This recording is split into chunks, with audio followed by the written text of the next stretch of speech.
Hai Sobat Album Cerita, bagaimana kabar kalian hari ini? Semoga selalu diberi kesehatan dan kebahagiaan selalu.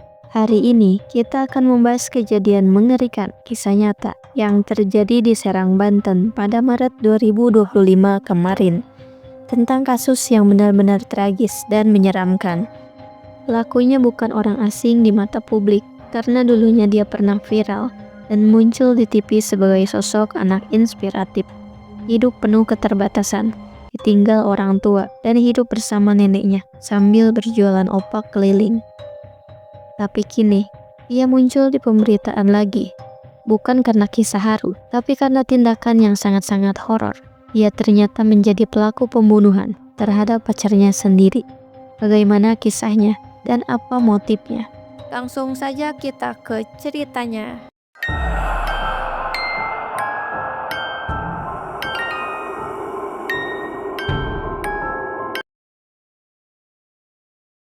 Dari kasus ini, kita akan mengenal Mulyana atau yang biasa dipanggil Yana, seorang pemuda kelahiran tahun 2002 yang tinggal di Kampung Ciberuk, Kecamatan Gunung Sari, Kabupaten Serang, Banten. Dari kecil, hidup Yana sudah penuh luka. Saat usianya baru 2 tahun, kedua orang tuanya bercerai. Ibunya pergi jauh merantau dan menikah lagi di Kalimantan. Sementara sang ayah menghilang tanpa jejak. Sejak saat itu, Yana dibesarkan oleh neneknya yang hidup dalam keterbatasan, hanya berjualan opak keliling dengan penghasilan tak lebih dari Rp30.000 per hari. Neneknya berjuang keras, bahkan menyempatkan diri menjadi buruh kupas melinjo. Dan Yana, sejak duduk di bangku kelas 4 SD, sudah mulai membantu neneknya menjual opak. Ia juga menjadi pengembala kerbau milik tetangga dengan bayaran Rp2.000 sehari. Tetangganya mengenalnya sebagai anak yang rajin, mandiri, dan sopan. Hidupnya sederhana, tapi kisahnya menyentuh banyak hati. Tahun 2016, tim dari program Orang Pinggiran Trans 7 datang ke kampungnya. Saat mencari sosok inspiratif di pelosok Banten, warga langsung merekomendasikan Yana. Kisah hidupnya yang menyedihkan, namun penuh semangat, membuatnya tampil di TV, dijuluki si penjajah opak kecil dari pinggiran. Tayangannya menyentuh hati banyak orang, banyak yang iba, banyak yang kagum. Bahkan tetangganya pun ada yang ikut membantu mengasuh Yana saat neneknya mulai renta. Saat beranjak dewasa, Yana mulai bekerja di tempat pemotongan ayam. Dari hasil kerjanya, ia berhasil membeli motor impiannya, yaitu Yamaha Aerox. Tahun 2021, Yana bertemu dengan Siti Amelia atau Amel, gadis dari kampung tetangga. Mereka berpacaran secara diam-diam karena saat itu Amel masih di bawah umur. Tapi seiringnya berjalannya waktu, keluarga Amel pun akhirnya tahu dan memberikan restu karena mengenal Yana sebagai lelaki yang baik dan bertanggung jawab. Sayangnya, hubungan itu tidak selalu berjalan mulus. Mereka sering bertengkar karena hal-hal sepele, bahkan sempat putus nyambung. Hingga akhirnya, di tahun 2025, segalanya berubah drastis. Amel mengaku hamil 2 bulan dan menuntut Yana untuk bertanggung jawab dengan menikahinya. Tapi Yana panik, mengaku belum siap menjadi ayah. Pertengkaran pun terjadi. Amel mengancam akan melaporkan hal itu ke orang tuanya.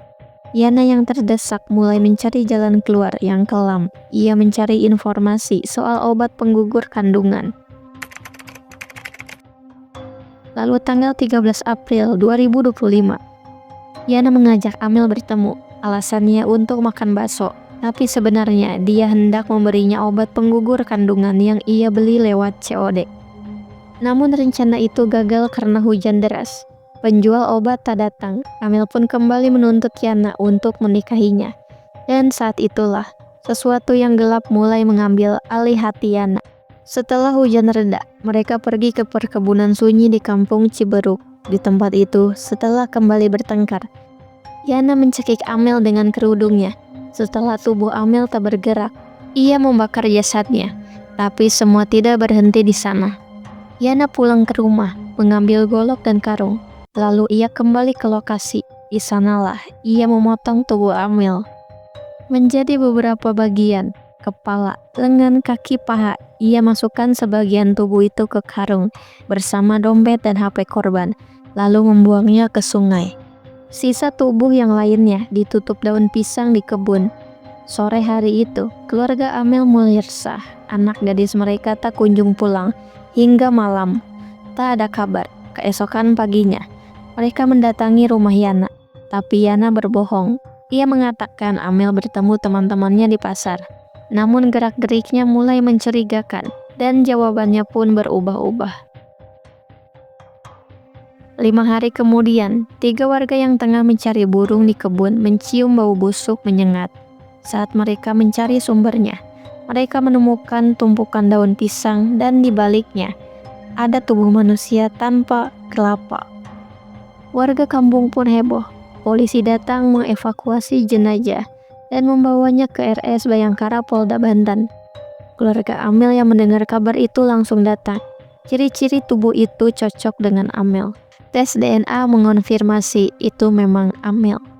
Tak butuh waktu lama, polisi pun menangkap Yana. Awalnya ia mengelak, tapi setelah diinterogasi, akhirnya Yana mengaku. Dan ia menunjukkan tempat ia buang bagian tubuh Amel lainnya di pinggir sungai.